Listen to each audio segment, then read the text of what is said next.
দুনিয়ার বিপদ কোনো বিপদ নয়।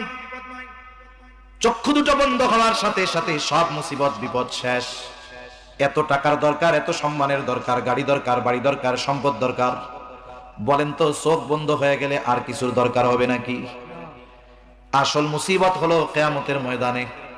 এমন মুসিবত, আল্লাহ তাআলা সেই মুসিবতের দিনের কথা কোরআনে বর্ণনা করেন। কেমন মুসিবতের দিন? আমার আগেও হযরত একটু টাচ দিয়া গেছে যে বিবস্ত্র অবস্থায় মানুষ উঠবে, কেউ কারো দিকে তাকানোর বিষয়টা চিন্তাও করবে না।